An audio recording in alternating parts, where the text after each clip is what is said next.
어느 가정의 아이가 그게 공부를 썩 잘하지 못했는지 아버지가 이 아이를 보고 어느 날 이제 내가 다음번 시험에 60점 이상만 맞으면 내가 원하는 선물을 내가 꼭 사주마.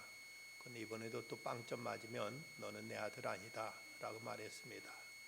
그리고 나서 중간고사를 치렀는데 이 아이가 집에서 돌아오니까 이 아버지가 물었습니다. 그래 너 이번 시험에 몇 점 받았느냐 물었더니 이 녀석의 아버지를 보면서 하는 말이 아저씨 누구세요? 라고 묻더랍니다. 이번에도 또 빵점을 맞았던 모양이지요. 과연 우리는 누구인가? 우리 자신은 나는 누구라고 자신을 말할 수 있는가?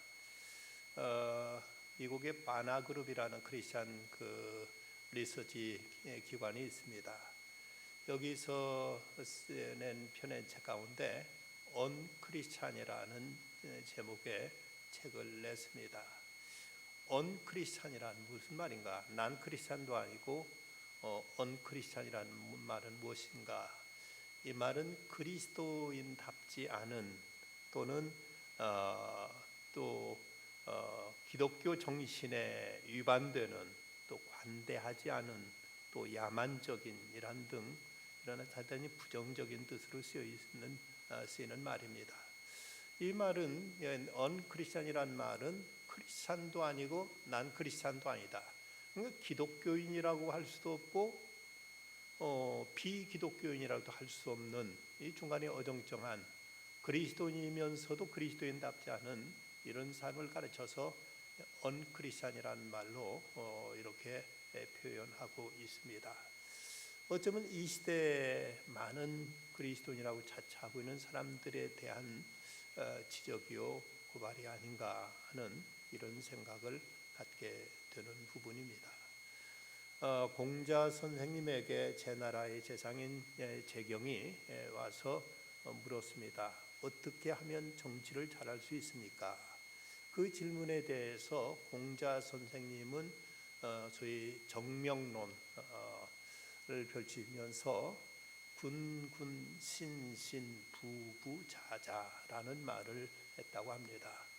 이 말은 임금은 임금다워야 되고 신하는 신하다워야 되고 아버지는 아버지다워야 되고 자녀는 자식은 자식다워야 된다. 군인이 임금이 임금의 역할을 제대로 하면 그 나라는 잘 되고 또 신하는 신하 역할을 잘하고 아버지는 아버지로서 역할, 자식은 자식으로서 본분을 다하면 그렇게 하는 것이 정치를 잘하는 것이고 나라가 잘 되는 것이라고 이렇게 말했습니다. 그렇다면 오늘 우리 그리스도인들도 그리스도인이 그리스도인다우면 당연히 교회가 잘 되고 하나님 나라가 이제 왕성하게 이제 성장하게 될 것이고 이런 곳에 주님의 놀라운 역사가 일어나게 될 것입니다. 우리가 과연 그리스도인이란 이름 앞에 부끄러움이 없는가? 크리스찬이라는 말은 크라이스트 그리스도에다가 라틴어의 그 전미어 IAN이라 붙여서 무엇에 속했다는 뜻의 IAN을 붙여서 크리스찬이라는 말로 그리스도께 속한 사람이라는 이런 뜻을 가졌고 2차 대전의 독일의 한 어떤 회합에서는 그리스도의 마음을 품은 자라는 이런 뜻으로 크리스찬에 대한 정의가 내려지기도 했다고 합니다. 우리는 그리스도께 속한 그리스도의 사람으로서 이 그리스도인이라는 이 명칭 앞에 우리는 합당하게 살아가고 있는가를 스스로 자신을 살펴서 이름 앞에 부끄러움 없도록 우리는 이제 자신에 대한 결단이 있어야 될 것입니다. 정채봉 선생님이 쓴 처음의 마음으로 돌아가라는 그 글에 이런 얘기를 소개하고 있습니다. 세탁소에 갓 들어온 그 새 옷걸이한테 헌 옷걸이가 이렇게 충고를 합니다. 너는 옷걸이란 사실을 한시도 잊어서는 안 된다. 그저 그 새 옷걸이가 헌 옷걸이한테 왜 그것을 내가 옷걸이라는 사실을 꼭 이거 잊지 말라는 말을 왜 그렇게 강조합니까? 했더니 이 헌 옷걸이가 하는 말이 잠깐씩 입혀지는 옷이 자기의 신분인 양 교만해지는 옷걸이들을 그동안 많이 보았기 때문이다. 옷걸이에 옷을 걸어놨다고 해서 그 옷걸이 자체가 그 옷의 주인은 아닌 셈이죠. 잠깐 걸치고 있음에도 불구하고 자기가 마치 그 옷의 주인인 양 이렇게 우쭐대거나 행세하는 이런 모습을 꼬집었다면 우리는 과연 어떤 모습으로 어떻게 살아야 될 것인가를 우리는 깊이 성찰해야 될 것입니다. 오늘 말씀 12절에서 사도 바울은 골로새 교회 지금 경제적으로나 또 이단의 발호로 인해서 없이 흔들리고 있던 골로새 교회 성도들을 향해서 이제 그리스도인이란 어떤 사람이냐, 그리고 그리스도는 그렇다면 이 그리스도는 또 어떻게 살아야 될 것이냐 하는 문제를 명확히 말씀하고 있습니다. 12절 말씀, 그러므로 너희는 하나님의 택하사 거룩하고 사랑받는 자처럼 긍휼과 자비와 겸손과 온유와 오래 참을 옷 입으라고 말씀하고 있습니다. 여기서 그리스도인의 신분에 대해서 먼저 세 가지로 말씀하고 있는데, 그 첫째는 하나님이 택하신 자라는 말씀을 하고 있습니다. 그럼 너희는 하나님의 택하사, 하나님이 택하셨다는 사실, 이사야에서도 보면 야곱아 너를 창조하신 여호와께서 이제 말씀하시느니라, 이스라엘아 너를 조성하신 이가 이제 말씀하시느니라, 너는 두려워하지 말라, 내가 너를 구속하였고 내가 너를 지명하여 불렀나니 너는 내 것이라 하고 이렇게 말씀하고 있습니다. 레위기서도 보면 너희는 내게 거룩할지어다, 이는 나 여호와가 거룩하고 내가 또한 너희로 나의 소유를 삼으려고 너희를 만민중에 구별하였음이라 하고 이렇게 말씀하고 있습니다.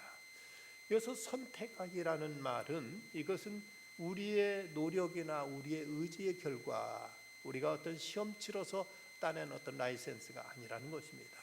하나님의 일방적인 의지로, 그리고 하나님의 주권으로 세상 많은 사람들 가운데 우리를 선택하셨다는 것이죠. 그것이 결코 내 자신의 어떤 공로나 내 자신의 어떤 노력으로 이것을 이루어낸 것이 아닙니다. 하나님께서 우리를 선택하신 것입니다. 그렇다면 이 사실 앞에 우리는 감사할 것밖에 없습니다. 조금씩 우리가 교만하거나 이걸 자기 자신의 어떤 그 노력의 결과라고 이렇게 자임할 수 없는 절대적인 하나님의 은혜라는 사실을 우리는 잠시도 잊지 말아야 될 것입니다. 그리고 하나님 우리를 선택하셨다면 선택하신 그분이 우리를 책임지실 것입니다. 내 스스로 볼 때 내 자신 아무리 부족하고 허물 많고 약점이 많아도 그분이 알아서 그분의 주권에 의해서 우리를 선택하셨다면 그 사실이 우리에게는 대단한 은혜요, 참으로 이처럼 우리에게 귀하고 소중한 은사가 없음을 우리는 분명히 알아야 될 것입니다. 어느 신학교에서 창세기 공부를 하면서 야곱의 생애를 다루고 있었는데, 야곱이라는 이름 자체가 발뒤꿈치를 잡은 자라는 뜻인데 이것을 본래 의미는 사기꾼이란 뜻입니다. 야곱의 생애를 보면 참 아버지를 속이고 형을 속이고 못된 짓도 많이 했습니다. 어떻게 하나님께서 이런 야곱과 같은 사람을 택했을까? 한 학생이 손을 들고 교수님께 질문했습니다. 교수님, 어떻게 하나님이 이런 형편없는 이렇게 거짓된 이런 사기꾼 야곱을 다 선택하셨습니까? 라고 이렇게 질문했습니다. 그저 그 교수님이 대답한 말씀이, 학생의 질문하는 의도를 잘 알겠네. 그렇지만 나는 그보다 더 궁금한 것이 있다네. 하나님이 야곱을 선택하셨다는 그 사실보다도 하나님이 나를 선택하셨을까? 나의 많은 약점과 허물과 나의 많은 부족함에도 불구하고 하나님께서 나 같은 걸 선택하신다는 사실이 더 놀랍고 이것이 더 참으로 알 수 없는 미스테리라네 라고 이렇게 대답을 하셨다고 합니다. 우리 스스로 왠지 우리 자신에게는 어떤 이유도 찾을 필요 없지만 그럼에도 불구하고 하나님은 결국 실수하지 않는 하나님이시고 하나님이 결국 후회함이 없으신 하나님이라고 말씀하십니다. 하나님께서 그 야곱과 같은 그런 사기꾼도 하나님 변화시켜 주셔서 끝내는 하나님이 이스라엘의 믿음의 조상으로 삼으셨다면 오늘 내가 나 자신을 볼 때 한없이 부족하고 실망스럽지만 그래도 나를 선택하신 하나님께서 결코 후회하지 않으시고 우리를 빚으셔서 당신의 복된 자녀로 당신의 아름다운 백성으로 삼으시고 그렇게 우리를 변화시켜 가실 것입니다. 하나님이 우리를 부르셨다. 하나님을 선택하시다는 사실을 사도 바울은 바로 지금 흔들리고 있는 골로새 교회 성도들을 향해서 이 점을 분명히 먼저 밝히고 있습니다. 두 번째는 그리스도는 거룩한 자라고 말씀합니다. 12절 말씀, 너희는 하나님의 택하신 거룩하고 하나님 앞에 택하신, 하나님께 택하신 거룩한 성도라고 이렇게 말씀하고 있습니다. 그리스도에 대한 명칭 가운데 보면 먼저는 예수의 제자라고 불려졌고, 그리고 그리스도인이라고 불려졌고, 그리고 또 나중에는 성도라고 불려지게 되는 걸 보게 됩니다. 그런데 오늘날 현대교회 성도들은 이 성도라는 이름 자체를 부담스러워합니다. 가만히 보면 믿는 사람, 믿지 않는 사람이나 별로 다를 것 없이 살고 있는데 성도라고 불러지기에 스스로 부끄럽고 부담스럽고 이것이 썩 이제 부자연스럽다고 생각해서 성도란 표현을 잘 쓰지 않으려고 하는 경향이 없지 않아 있습니다. 그러나 이 성도란 이름은 대단히 귀한 이름이요, 복된 이름이요, 아름다운 이름임에 틀림없습니다. 이 성도라는 것은, 이것은 먼저 그 소속에 있어서 이제 구별된 것을 말합니다. 하나님께서 우리를 불러내셔서 당신의 자녀로 삼으셨기에 우리 소속이 하나님께 구별된 사람입니다. 이 성도라는 말의 이 뜻은 구별됐다는 이런 의미를 이제 강하게 이제 내포하고 있습니다. 여러분, 이 건물을 가르쳐 성전이라고 부르는데, 이 성전이라는 말은 이 건물이 다른 건물보다 아름답기에, 더 고급스럽고 자재가 더 훌륭하기에 이 건물을 성전이라고 부르는 것이 아닙니다. 이 건물은 하나님께 예배드리도록 하나님께 구별된 건물입니다. 이 건물에서 그래서 우리가 함부로 큰 소리 쳐서도 안 되고, 이곳 사람 목소리가 너무 커서도 안 됩니다. 하나님이 계신 곳이요, 하나님께만 구별된 장소이기 때문에 하나님께 예배하는 용도로 이 건물은 구별되어 있는 것입니다. 그러기에 이 건물의 입이 이제 성전이라고 부르는 이유가 하나님께 쓰여지도록 하나님께 소속된 건물이라는 뜻이듯이 우리 자신의 소속이 하나님께 속했다는 것을 이제 전제하고 있습니다. 그런가 하면 우리들의 운명도 이제 우리는 이제 궁극적으로 하나님 품에 안기게 될 것이 하나님께 가게 될 것입니다. 그러기에 오늘도 우리는 하나님께 소속된 자로 우리는 살아가야 됩니다. 그래서 우리가 이 성도라는 말, 이 말을 고린도 교회를 보면은 참 성경에 성경 언급되고 있는 신약의 교회들 가운데 가장 문제 많은 교회가 고린도 교회였습니다.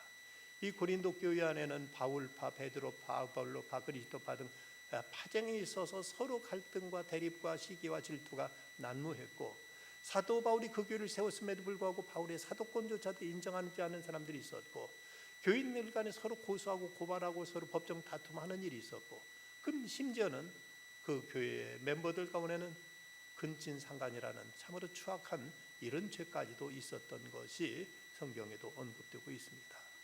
그런데 바울이 고린도 교회를 향해 쓴 편지를 보면 고린도전서 1장 2절에서 이렇게 말씀하고 있습니다. 고린도에 있는 하나님의 교회, 곧 그리스도 안에서 거룩하여지고 성도라 부르심을 받은 자들과 또 각처에서 우리의 주 곧 그들과 우리의 주 되신 예수 그리스도의 이름을 부르는 모든 자에게, 여기서 고린도 교회를 향해서 바울이 부르고 이제 언급하고 있는 걸 보면 그리스도 예수 안에서 거룩하여지고 성도라 부르심을 받은 자들이라고 이렇게 호칭하고 있는 걸 보면, 지금 고린도 교회가 도덕제로 완성된 상태에 있었기 때문에, 그들의 삶이 완전히 성화된 상태에 있었기 때문에 그들이 성도라고 부려지고 있는 것은 아니라는 사실을 알 수 있습니다. 그들이 곧 하나님께 속했기 때문에, 하나님의 선택받은 자요, 하나님께 소속된 자요, 하나님의 선한 뜻을 위하여 쓰여질 자들이기 때문에 여기서 이제 고린도 교회 그 멤버들을 향해서 그들을 향해서 성도라고 이렇게 불려지고 있습니다. 그렇다면 오늘 우리들의 소속이 그리스도께 속했고 우리들의 운명이 그리스도와 함께할 것이고, 오늘도 그리스도께서 우리를 당신의 자녀로 삼으셔서 그리스도인이 되었다면, 오늘 살아가면서 우리들의 모든 가치관도 이제는 그리스도께 속한 그리스도적인 가치관으로 우리는 살아야만 됩니다. 대영 제국이 전성기에 그야말로 지구상의 어느 곳에도 그 영국의 깃발이 나부끼지 않은 곳이 없었다고 할 그곳에 나쁘게 놓고 해가 지는 때가 없었다고 했던 이 대영 제국이 전성기에 영국 사람들이 가졌던 그 자부심은 대단한 것이었다고 합니다. 당시 대영 제국이 지배를 받던 모든 나라에서는 영국인처럼 되는 것이 그들에게 이제 이상이었고 꿈이었습니다. 당시 영국 사람들은 적어도 자기들은 다른 민족과 구별되었다, 차별이 된다는 것을 증명하기 위해서 몇 가지 그들이 이제 그 철저하게 지키는 것이 있었다고 합니다. 첫째, 몸에서 냄새를 풍기지 않기 위해서 매일 목욕할 것. 두 번째, 언제나 정장을 할 것. 셋째, 길을 걸을 때 똑바로 걸을 것. 지금도 그 전통이 남아있어서 영국에서는 경찰들이 도둑이 도망쳐도 뛰지 않는다는 이런 전통이 있다고 합니다. 네 번째는 매일 영혼의 양식을 위해서 조금씩이라도 책을 읽을 것. 이것이 대영제국 국민들의 당시 자부시험이었다고 합니다. 그렇다면 오늘 우리도 그리스도인이라는 것, 하나님의 백성 되었다는 것, 그리스도에 속한 성도가 되었다는 사실 앞에 우리는 도도한 자부심을 내면적으로 가지고 있어야 됩니다. 세상 사람들이 욕하고 사람들이 비난하고 사람들이 뭐라고 모욕한다 할지라도 우리 나름대로 분명히 지켜야 될 그리스도인이라는 이 뚜렷한 정체감을 가지고 여기에 대한 당당한 자부심을 가지고 살 수 있는 이런 어떤 가치관이 우리에게 있어야만 되는 것입니다. 세 번째는 그리스도의 사랑을 받는 자라고 말씀하고 있습니다. 사랑하신 자처럼, 우리 사랑하신 자처럼이라는 이 말씀, 이사야서도 보면 이사야 43장 4절, 내가 너를 보배롭고 존귀하게 여기고 너를 사랑하였은즉 내가 사람을 주어 너를 바꾸며 백성들을 내 생명을 대신하리라고 말씀하고 있습니다. 우리는 간혹 내가 하나님을 사랑하는 만큼 하나님도 거기에 비례해서 나를 사랑한다고 이렇게 생각하는 경향이 있습니다. 그러나 분명한 것은 하나님은 내가 하나님을 사랑하기도 전에, 하나님을 알기도 전에, 하나님을 전혀 이제 이름을 부르기도 전에 이미 우리를 사랑하셨고 우리를 택하셨다고 성경은 증거하고 있습니다. 로마서 5장 8절 말씀, 우리가 아직 죄인 되었을 때 그리스도께 우리를 위하여 죽으심으로 하나님께 우리에 대한 자기의 사랑을 확증하셨다. 그리스도를 알기 전에, 그리스도가 누군지 전혀 깨닫지도 전에 주님께서 우리를 사랑하셔서 당신의 아들 예수 그리스도를 우리 위하여 죽게 하심으로 우리에 대한 당신의 사랑을 확증하셨다고 말씀하고 있습니다. 사랑은 과거 이야기가 아니요, 사랑은 또 먼 훗날의 이야기가 아니라 바로 오늘 지금 하나님은 우리를 또한 이렇게 사랑하고 계십니다. 하나님께서 우리를 사랑하시기에 하나님께서 이제 그 사랑하신 그 사랑에 의해서 내 존재가 새로워진 것이고 내 가치가 새로워진 것입니다. 하나님 나를 사랑하셨기에 그 사랑에 반사되어서 우리 또한 하나님을 이제 사랑하게 되었습니다. 언젠가 한경재 목사님은 우리가 구원받은 그 증거를 어떻게 알 수 있느냐 하고 이렇게 이제 질문하고 나서 그런 말씀을 하신 적이 있습니다. 내가 구원받았다 안 받았다를 무엇을 알 수 있을까? 그것은 내 마음속에 진심으로 하나님을 사랑한 마음이 있는지 없는지를 돌아볼 필요가 있다. 내가 만약 하나님을 사랑한다면 그 사랑은 내게서 비롯된 것이 아니라 하나님이 내게 사랑이 임했기에 거기에 대한 감동으로 반응으로 우리가 하나님을 사랑하게 된 것이지, 우리 인간에게 하나님을 사랑할 만한 그런 선함이 있지 않았는데 하나님의 사랑에 내게 부은바되어서 우리는 이로 인해서 하나님을 사랑하게 되는 것이고 그것이 곧 하나님이 사랑한 자를 구원하신다는 이 사실 앞에 우리는 그것을 통해서 우리의 구원의 여부를 이제 가늠할 수 있지 않겠느냐고 이렇게 말씀하신 적이 있습니다. 우리가 하나님께로부터 선택받은 자요, 또 우리는 하나님 앞에 거룩한 자요, 뿐만 아니라 우리는 하나님을 사랑받은 자 되었다면 우리는 우리 자신의 정체를 우리는 바로 알고 이 앞에 합당하게 행할 줄 알아야 될 것입니다. 어떤 이가 어려운 처지가 되어서 남의 집 담을 넘게 되었습니다. 공교롭게도 찾아간 집이 청빈한 수도자의 집이었던지라 집에는 성경책과 한 권과 이 성경을 볼 수 있는 촛대 하나밖에 없었습니다. 이 도둑은 촛대를 들고 이제 문을 나오는데 뒤에서 순간 벼락치는 소리가 들려옵니다. 이 도둑놈, 사람이면 남의 물건 가져가면서 인사하고 가져가야지 하고 소리를 버럭 지는 것이었습니다. 이 사람은 참 순간 몸이 굳어졌다가 그는 이제 말없이 집으로 돌아왔습니다. 근데 그날부터 밤만 되면 벼락치는 소리가 늘 귓가에 울리는 것입니다. 이 도둑놈, 사람이면 남의 물건을 가져가면서 고맙다고 인사나 해야지 라고 얘기치는 소리를 날마다 듣다 그는 견디지 못해서 그는 이제 그 집에 찾아갔습니다. 그는 그 수도 의자 앞에 엎드려서 나는 도둑이 아니라 사람이다 하고 말합니다. 일어나 그 촛대를 들고 그 집으로 가서 이제 도둑이 아니라 나는 사람입니다 라고 말했다는 것입니다. 그 삶의 최후의 물음은 나는 누구인가 하는 것인데 나는 도둑이 아니라 그리스도이다 하고 하나의 뼈에 엎드려 질 수 있을 때 우리는 이 그리스도인에 대한 그리스도인이라는 이 이름 앞에 합당한 삶을 살아갈 수 있게 될 것입니다. 사도 바울은 그리고 나서 이제 그리스도의 삶의 제 자세에 대해서 또 이제 그 13절 이후로 말씀하고 있습니다. 13절 말씀 누가 누구에게 불만이 있거든 서로 용납하여 피차 용서하되 주께서 너희를 용서하신 것과 같이 너희도 그리하고 이 모든 것 위에 사랑을 더하라. 이는 온전하게 매는 띠니라고 말씀하고 있습니다. 여기서 먼저 그리스도인의 그 삶의 자세에 대해 소극적인 면과 그리고 이어서 적극적인 면으로 두 가지로 말씀하시는데 먼저는 소극적으로 용서하는 삶을 살아야 된다는 것입니다.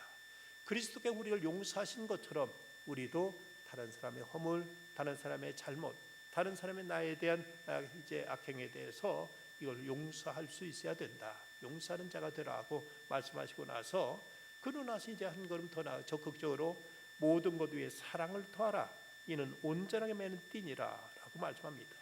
이렇게 우리가 용서할 뿐만 아니라 사랑하는 것이 그리스도께 온전히 매는 띠라고 이렇게 말씀하고 있습니다. 과연 우리들이 이제 그리스도인 되었다면 우리는 어떻게 살아갈 것인가? 주님께서 내게 그렇게 하신 것처럼 우리는 이제 형제의 잘못을 용서하고 나가서 한 걸음 더 가서 적극적으로 사랑하라고 이렇게 말씀합니다. 어떤 사람이 세계적으로 존경받는 그랜펠 선교사에게 무엇이 당신으로 하여금 그리스도를 위해서 그처럼 헌신적인 생애를 살도록 영향을 주었습니까? 묻자 그가 이런 얘기를 털어놓습니다. 그가 레지던트로 있던 병원에 한 여인이 큰 화상을 입고 응급 환자로 실려왔습니다. 너무나 그 화상이 심했기 때문에 도저히 살아날 수 없다는 이제 그 진단이 나왔습니다.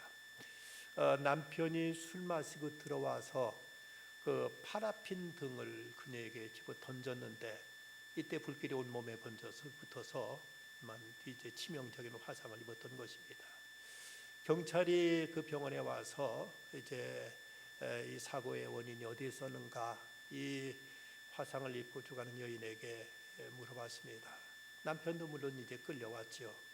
그때 여인은 애써 남편을 보지 않으려고 하다가 문득 그 시선이 남편의 손끝으로 가자 시선이 점점 옮겨서 그의 어깨로 그리고 그의 얼굴로 옮겨집니다. 순간 고통 중에 있던 여인이 얼굴이 잠시 고결해지더니 고개를 돌리고 입을 엽니다. 그것은 불의의 사고였습니다. 그리고는 그 머리를 베개에 떨어뜨리고는 그대로 숨졌습니다.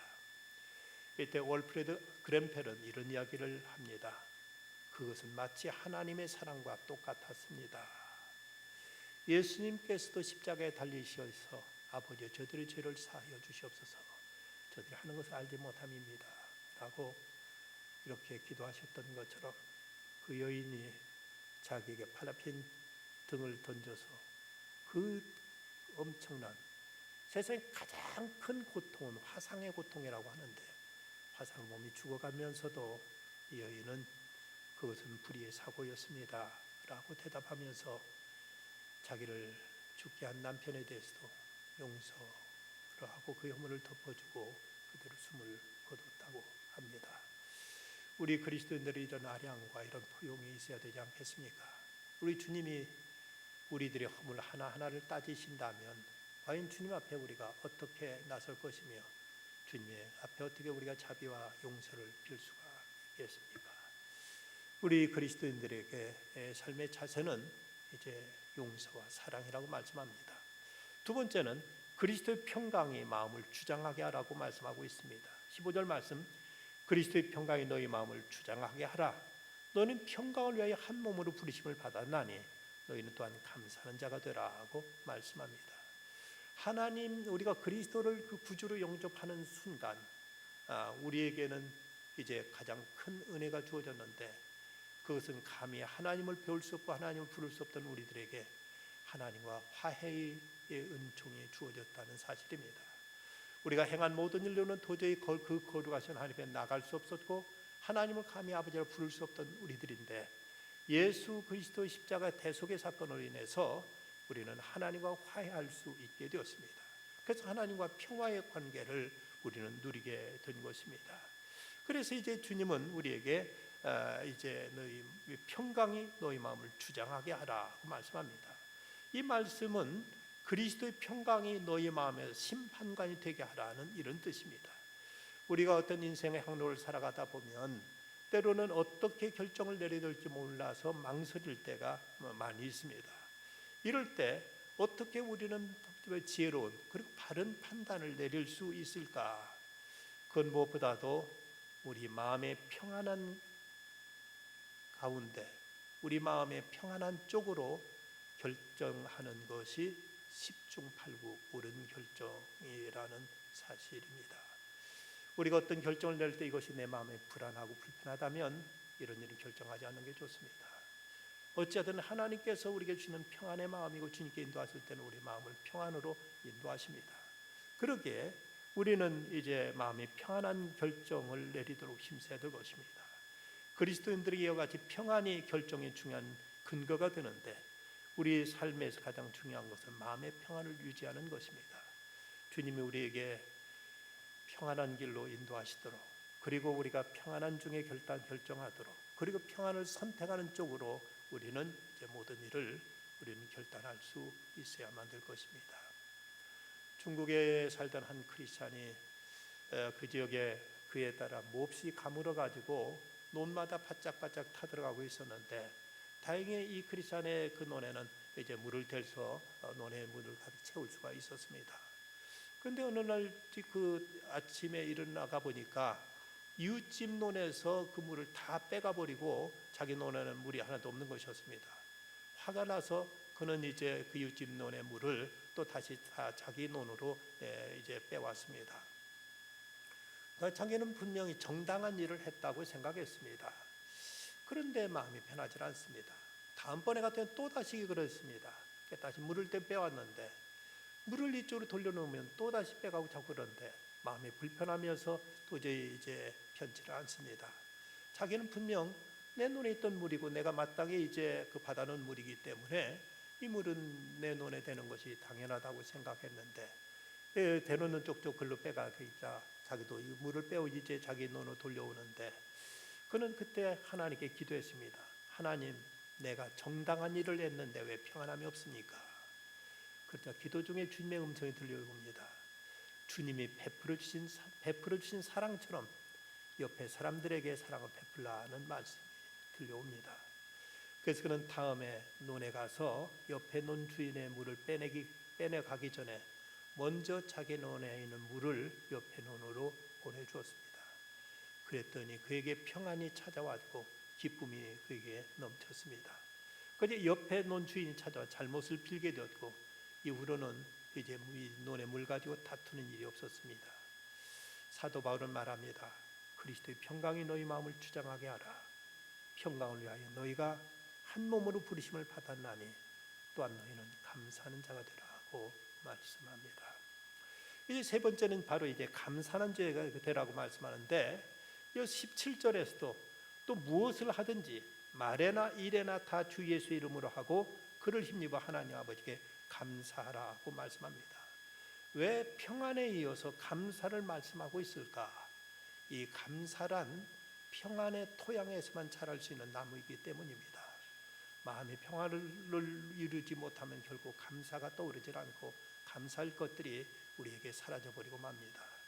우리가 하나님과 관계 속에서 그 이웃과 관계 속에서 우리를 평화를 선택해 나갈 때, 그럴 때 우리는 감사가 싹트게 되고 감사가 자라게 될 것이고 감사의 열매들이 우리 안에 풍성하게 맺히게 될 것입니다. 사도원 바울은 예수님을 힘입어 하나님 아버지께 감사하라고 권하고 있습니다. 예수님과 동일한 이제 이런 인격을 옷 입고 그리스도께서 사셨던 삶의 방식대로 살아가기 위해서 주님은 우리에게 바로 이 감사의 삶을 강조하고 있습니다. 우리가 얼마나 성령 충만한 삶을 살고 있는지, 또 그리스도인다움을 살고 있는지를 테스트할 객관적인 그거가 있다면 우리가 얼마나 감사가 지금 이제 넘치고 있는가를 통해서 우리들의 영적인 상태를 우리는 점검할 수 있을 것입니다. 감사하는 자가 되라. 끝으로 사도 바울은 이제 날마다 말씀 속에서 살아가라고 16절에서 권면하고 있습니다. 그리스도의 말씀이 너희 속에 풍성히 거하여 모든 지혜로 피차 가르치며 권면하고 시와 찬송과 신뢰한 노래를 부르며 감사한 마음으로 하나님을 찬양하라. 예수님께서 요한복음 17장에 보면 그 예수님의 그 마지막 기도하신 중 내용 가운데서 예수님께 하신 기도가 나는 아버지께 내게 주신 말씀들을 저에게 주었사오니라고 17장 8절에서 말씀하고 있습니다. 주님이 우리에게 주신 그 말씀을 따라 하루하루를 살아가게 될 때 우리 안에는 이제 진정 그리스도인다운 삶, 그리고 그리스도 인격을 담고 그리스도께서 원하시는 삶이 우리 안에 이루어지게 될 것이라는 얘기입니다.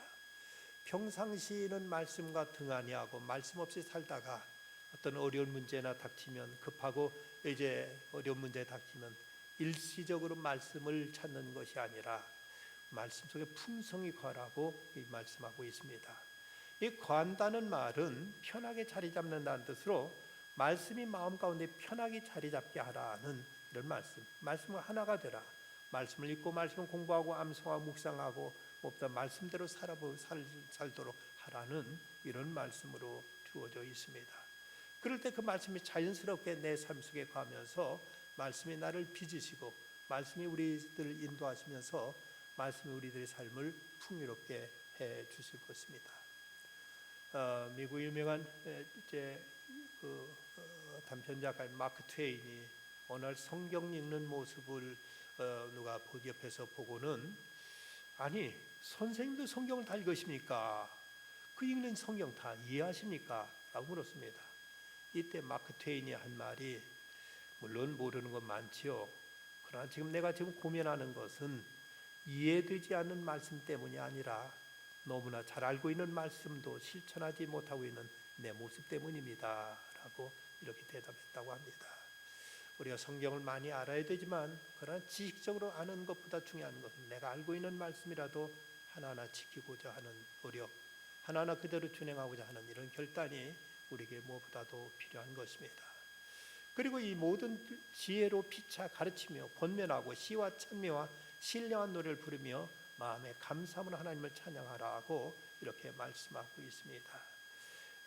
우리로 하여금 하나님 성경을 읽다가 어려우면 하나님께 찬양할 것이고 기도하다 보면 깨달음이 주어지고 그러다 또 말씀을 묵상하면 이 말씀은 또 새롭게 우리에게 와닿게 될 것입니다.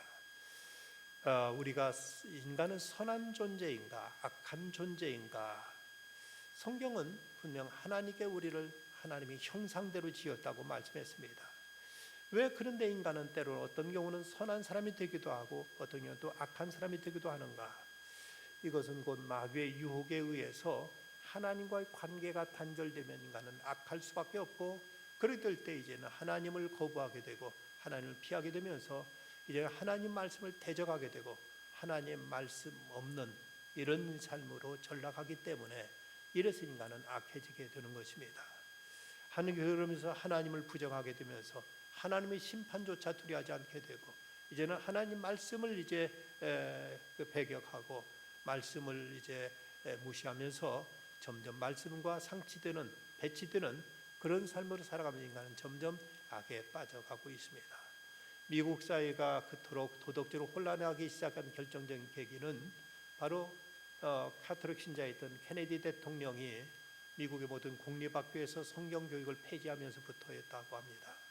그러면서부터 말씀 없이 자라난 세대들에 의해서 미국 사회는 극도로 모든 전통적인 가치를 잃어버리고, 그리고 도덕적인 아노미 현상에 빠져서 그토록 큰 혼란을 겪게 되었고, 그러면서 이 미국 학생들의 그 수학 성적도 세계적으로 아주 저조한 이런 이제 수준으로 떨어지고 말았다는 이런 이제 연구 결과가 있습니다.